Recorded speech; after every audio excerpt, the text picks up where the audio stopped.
Hello viewers, నమస్తే అండి. Bibi Shafika Sona homely kitchen shorts అండి. ఇప్పుడు మనం ఎగ్ రైస్ తయారు చేద్దామండి. ఒక గుడ్డును కొట్టేసాము, ఆయిల్లో ఫ్రై చేస్తున్నామండి. కర్రీ లీవ్స్, క్యారెట్ మూడు కలిసి ఈ విధంగా ఫ్రై అవుతున్నాయండి.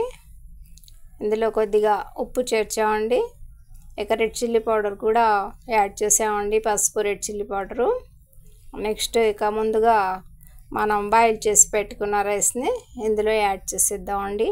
వెరీ సింపుల్ ప్రాసెస్తో మన ఈ ఎగ్ రైస్ రెడీ చేస్తున్నామండి. ఇప్పుడు మనం కావాలనుకుంటే మనం 2, 3, 4 అలా ఎగ్స్ యాడ్ చేసుకోవచ్చండి. మేము సింపుల్గా ఒక ఎగ్తో ఈ విధంగా ఎగ్ రైస్ తయారు చేసామండి. అందులో కొద్దిగా గరం మసాలా యాడ్ చేసామండి.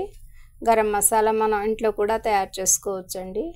లవంగాలు, దాల్చిన చెక్క, ఇలాచి కొద్దిగా వేడి చేసి ఫ్రై చేసేసి పొడి చేసుకోవచ్చండి. చూస్తున్నారు కదా, మా ఛానల్ని లైక్ చేయండి, షేర్ చేయండి, సబ్స్క్రైబ్ చేయండి ప్లీజ్.